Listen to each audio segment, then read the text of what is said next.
Hello दोस्तों, स्वागत है आपका हमारे चैनल मूवीज एंड कॉमिक्स अड्डा में। आज मैं आपके लिए डेंजल वॉशिंगटन की एक बहुत ही बढ़िया फिल्म लेकर आया हूँ जिसका नाम डेजा वू है। ये मूवी साल 2006 में रिलीज हुई थी। मूवी शुरू करने से पहले मैं आपको बता दूं कि कल एक लेटेस्ट टाइम ट्रेवल मूवी का वीडियो ठीक रात के 8:45 को पब्लिक हो जाएगा। एकदम नई मूवी है और विजुअल्स भी एकदम बढ़िया है, तो कल एक बार आप लोग इसे जरूर देखना और वीडियो पर लाइक और कमेंट करना भी मत भूलना। आपके एक लाइक से मुझे बहुत मोटिवेशन मिलती है। अगर चैनल के वीडियोस और कंटेंट अच्छा लगा तो प्लीज सब्सक्राइब करना मत भूलना और अपने दोस्तों को भी शेयर करना। तो चलिए बिना कुछ देरी के आज के मूवी की तरफ बढ़ते हैं। पहले सीन में हम कुछ अमेरिकन नेवी सोल्जर्स को देखते हैं जो कुछ टूरिस्ट के साथ एक फेरी पर चढ़ते हैं। सब लोग अपना टाइम एंजॉय कर रहे थे कि तभी फेरी के एक स्टाफ मेंबर को किसी फोन के बजने की आवाज सुनाई देती है। वो जाकर देखता है तो आवाज एक बिना लाइसेंस प्लेट वाली कार से आ रही थी। इससे पहले कि वो कुछ कर पाता, उस कार में एक पावरफुल धमाका होता है जिसमें 500 से ज्यादा लोग मारे जाते हैं। इस धमाके के बाद अमेरिकन एटीएफ अपने एक एजेंट डॉग को ये केस सौंपती है। सीन पर पहुंचकर डॉग पूरा जायजा लेता है जिसमें उसे एक इलेक्ट्रिक ब्लास्टिंग कैप मिलती है जिसे वो एविडेंस के तौर पर रख लेता है। इतने में डॉग से मिलने वहाँ FBI एजेंट पॉल आता है। डॉग का पार्टनर लैरी उसके साथ ना होने पर पॉल उसे लैरी के बारे में पूछता है, जिस पर डॉग उसे बताता है कि लैरी छुट्टी पर है और वो सुबह से उससे कांटेक्ट करने की कोशिश कर रहा है। अब डॉग और पॉल को उस सीन पर अमोनियम नाइट्रेट मिलता है जिसके बेसिस पर डॉग उस ब्लास्ट को एक टेरर अटैक कंफर्म करता है। अगले सीन में डॉग अपने ऑफिस पहुंचता है जहां उसे पता चलता है कि किसी औरत ने डॉग के लिए कॉल किया था और वो बार बार उसका हुलिया और हाइट वगैरह पूछ रही थी। डॉग वापस कॉल करता है तो फोन रिंग होता है पर कोई उठाता नहीं। अब अगले सीन में हम देखते हैं कि डॉग को एक पुलिस ऑफिसर का फोन आता है जो उसे एक औरत की डेड बॉडी मिलने के बारे में बताता है। ब्लास्ट वाले एरिया के पास ही घटने की वजह से डॉग उस औरत को ब्लास्ट का विक्टिम समझता है, पर पुलिस ऑफिसर उसे बताता है कि औरत की बॉडी बॉम्ब के फटने से पहले ही मिली है। जब वो बॉडी का जायजा लेने क्राइम सीन पर पहुंचता है तो पाता है कि इस औरत की उंगलियां काट दी गई है और तो और उसके मुंह पर टेप लगा हुआ है। बॉडी देखते ही डॉग समझ जाता है कि ये एक मर्डर है। इस औरत का नाम क्लेयर था। डॉग अब डिसाइड करता है कि वो क्लेयर के घर जाएगा, शायद उसे वहाँ पे कुछ क्लूज मिल जाए। जब वो वहाँ पहुँचता है तो उसे यू कैन सेव हर यानी कि तुम उसे बचा सकते हो ये मैसेज मिलता है। डॉग को क्लेयर के अपार्टमेंट में खून से सने कपड़े भी मिलते हैं। वो अब थोड़ी और छानबीन करके ये पता लगा लेता है कि क्लेरी वो औरत थी जिसने डॉग के लिए उसके ऑफिस में कॉल किया था। इसके बाद डॉग पॉल और अपने बॉस जैक से मिलता है और उन्हें बताता है कि उसकी इन्वेस्टिगेशन के हिसाब से क्लेयर बॉम्ब एक्सप्लोजन के 2 घंटे पहले मरी होगी। डॉग उन्हें ये भी बताता है कि क्लेयर की बॉडी को दरअसल किलर ने मारने के बाद जलाया है और उसे फेरी पर मरे लोगों जैसा दिखाने की कोशिश की है ताकि लोग ये समझे कि क्लेयर ब्लास्ट में मरी थी। बॉम्ब को फेरी में प्लांट करने के लिए एक कार की मदद ली गई थी और ये बात साफ थी कि क्लेयर और उस बॉम्ब धमाके के बीच कोई ना कोई लिंक तो जरूर है। डॉग जब जाने लगता है तो अपने दोस्त की कार को वो कंपाउंड में पाता है और अब डॉग को पता चलता है कि उसका पार्टनर और दोस्त लैरी एक रॉबरी में मारा गया। अगले सीन में पॉल डॉग के काम से इम्प्रेस होकर उसे अपनी नई इन्वेस्टिगेशन टीम का हिस्सा बना लेता है। ये टीम एक मिलिट्री बेस पर काम करती है और अपनी रिसर्च और ट्रैकिंग के लिए स्नो वाइट नाम के एक एडवांस मॉनिटरिंग सिस्टम का यूज करती है।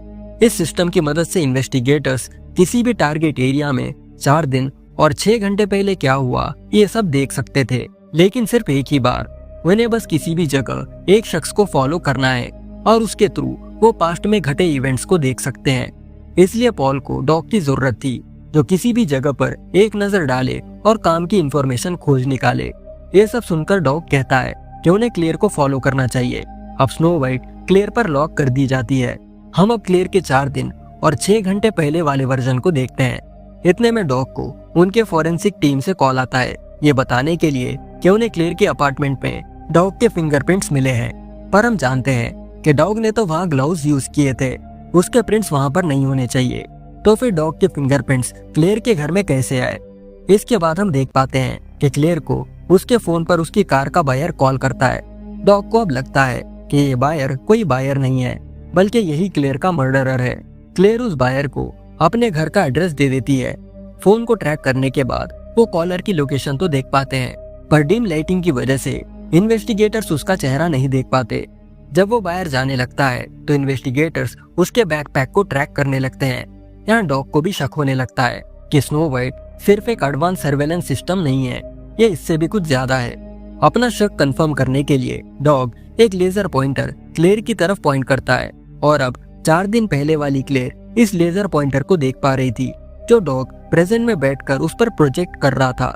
डॉग के बहुत जिद करने पर डॉक्टर एलेक्स अब उसे स्नो वाइट की असलियत बताता है। दरअसल snow white space time fabric को बेंड करके एक वार्म होल बनाती है, जिसका दूसरा छोर 4 दिन और 6 घंटे पास्ट में खुलता है।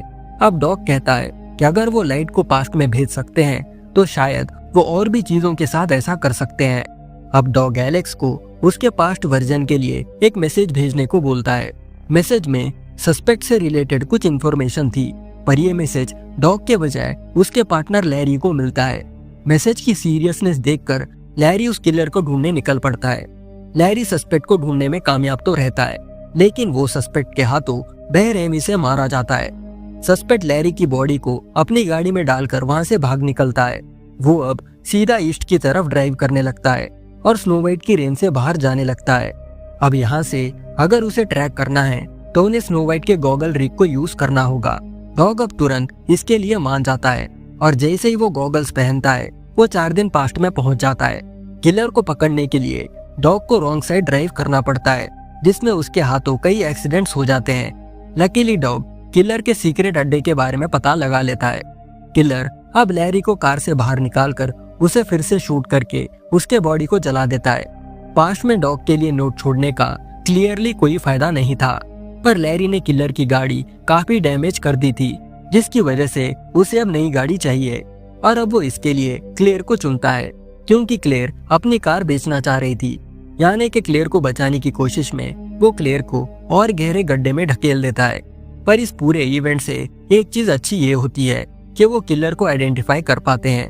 किलर का नाम कैरोल था और इसके बेसिस पर उसे जल्दी अरेस्ट कर लिया जाता है।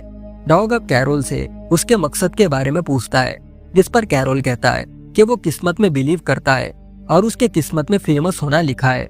उसने ये सब हिस्ट्री में अपना नाम बनाने के लिए किया है। कैरोल के अरेस्ट के बाद जैक डॉग को केस क्लोज कर देने को बोलता है। इस पर डॉग कहता है कि कैरोल अब से 12 घंटे बाद क्लेयर को पास्ट में मार देगा। उन्हें उसे बचाने की एक तो कोशिश करनी चाहिए, पर उसकी बातों का जैक पर कोई असर नहीं होता। दुखी होकर डॉग क्लेयर के घर पहुंचता है और उसके फ्रिज पर वही मैसेज फिर से देखता है। ये देख डॉग अब इरादा कर लेता है कि वो क्लेयर को बचा के ही रहेगा और साथ ही साथ बॉम्ब को भी फटने से रोक देगा। डॉग अब खुद को ही पास्ट में भेजने का डिसाइड करता है, जिस पर डॉक्टर एलेक्स उसे बताता है कि ये करने से उसके बॉडी पर इलेक्ट्रोमैग्नेटिक रेडिएशन का भारी लोड पड़ेगा, जिससे वो मर भी सकता है। पर डॉग अपनी जिद पर अड़ा रहता है। डॉग अब मशीन के अंदर बैठ जाता है और अब वो मशीन उसे 4 दिन पास्ट में भेज देती है। डॉग अब पास्ट में एक हॉस्पिटल में जागता है और उसे अब सीजर्स होने लगते हैं। डॉक्टर्स जल्दी से उसके पास आकर उसे बचा लेते हैं। इसके बाद डॉग जल्दी से हॉस्पिटल से निकलकर कैरोल के सीक्रेट अड्डे पर पहुंच जाता है। कैरोल क्लेयर को जलाने ही वाला था कि तभी डॉग वहां पर आ जाता है। अब कैरोल डॉग के शोल्डर में गोली मारता है और घर के बाहर निकलकर घर के पास मौजूद कुछ सिलेंडर्स पर फायर करता है। इसकी वजह से अब पूरा घर उड़ जाता है, पर तब तक डॉग क्लेयर को वहां से बाहर निकालने में कामयाब था। डॉग अब क्लेयर को शांत करके उसे पूरा मामला बताता है। डॉग जाने से पहले वो दोनों क्लेयर के घर पर जाते हैं ताकि वो कपड़े बदल सके। पर जब वो क्लेयर के घर पहुंचता है तो डॉग उसे बाकी डिटेल्स बताने लगता है। उसके बारे में इतनी जानकारी डॉग के पास होने की वजह से क्लेयर को डॉग पर शक होने लगता है और वो उस पर गन तान देती है। अपनी आइडेंटिटी प्रूव करने के लिए डॉग क्लेयर को उसके ऑफिस में कॉल करने को बोलता है। वो अब ऐसा ही करती है और डॉग की हाइट और हुलिया पूछकर उसकी आइडेंटिटी कंफर्म करती है। अगले सीन में क्लेयर डॉग की मरहम पट्टी कर रही थी कि डॉग रियलाइज करता है कि उसके इतना कुछ करने के बावजूद कुछ भी नहीं बदला। हर चीज अभी भी जैसी की तैसी है, एक्सेप्ट क्लेयर इस बार जिंदा है और कैरोल के हाथों नहीं मरी। डॉग अब जल्दी से क्लेयर को लेकर शिपयार्ड डॉक पहुंचता है। रास्ते में वो क्लेयर को बताता है कि उन्हें कैरोल से छुपकर ये सब करना पड़ेगा, क्योंकि उसे लगता है कि वो दोनों मारे गए हैं, वरना वो बॉम्ब डेटोनेट कर देगा, जिस पर क्लेयर हामी भरती है। डॉग का काम छुपके से बॉम्ब को ढूंढना और उसे डिफ्यूज करना था। डॉग अब फेरी पर चढ़ता है वही कैरोल बॉम्ब प्लांट करने के बाद वहां से जाने लगता है कि तभी उसकी नजर पास ही में पार्क की हुई डॉग के कार पर पड़ती है। ये देखते ही वो वापस से फेरी पर चढ़ जाता है। कैरोल को फेरी पर चढ़ता देख क्लेयर भी यही करती है और वो भी अब फेरी पर थी। क्लेयर डॉग को वार्न करना चाहती थी कि इतने में ही कैरोल उसे ढूंढ लेता है। अब कैरोल क्लेयर को उस कार में बांध देता है जिसमें उसने बॉम्ब फिट किया था। फेरी के एक स्टाफ मेंबर को अब कैरोल पर शक होने लगता है और वो उसके पास जाकर उससे सवाल करने लगता है, जिसके जवाब में कैरोल उस आदमी को शूट कर देता है। इसके बाद जो भी कैरोल के रास्ते में आता वो उसे मार देता। शूटिंग की आवाज सुनकर डॉग चौकन्ना हो जाता है। डॉग के पास वैसे भी बुलेट्स की कमी थी। कैरोल को डिस्ट्रैक्ट करने के लिए डॉग उसे उसी के बारे में कुछ ऐसी चीजें बताने लगता है जो किसी को भी पता नहीं होनी चाहिए। इससे कैरोल कंफ्यूज हो जाता है और तब तक क्लेयर को उसे कार से ठोक देने का मौका मिलता है। क्लेयर जब कैरोल को कार से ठोकती है, डॉग भी उसके सर में गोली मारकर उसे खत्म कर देता है। अब कैरोल तो गया, लेकिन बॉम्ब का टाइमर अभी भी चल रहा था, इसलिए डॉग भी क्लेयर के साथ कार में बैठ जाता है और अब ये दोनों उस बॉम्ब वाली कार को पानी में डुबा देते हैं। डॉग जल्दी से क्लेयर को आजाद करके उसे सतह तक ढकेल देता है, लेकिन खुद ही उस कार में फंस जाता है और तभी कार में ब्लास्ट हो जाता है। इस ब्लास्ट में डॉग मारा जाता है। ये देख क्लेयर को बहुत दुख होता है। डॉग ने आखिरकार अपनी जान की बलि देकर उसे और फेरी पर मौजूद लोगों को बचा लिया। थोड़ी देर बाद उसे बताया जाता है कि उससे मिलने एक ATS ऑफिसर आएगा जो उसका स्टेटमेंट लेगा। जब वो ऑफिसर आता है तो क्लेयर उसे देखकर चौंक जाती है, क्योंकि ये कोई और नहीं बल्कि खुद डॉग था। पर ये डॉग क्लेयर से पहली बार मिल रहा था और न ही उसे बॉम्बर के बारे में कुछ पता था।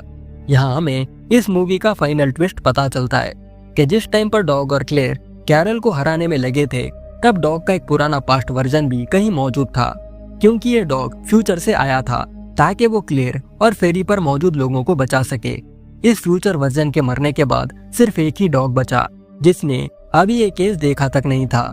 वापसी में क्लेयर के शॉक्ड एक्सप्रेशंस देखकर डॉग कहता है कि क्या हुआ, ऐसा लगता है मानो तुमने किसी भूत को देख लिया हो।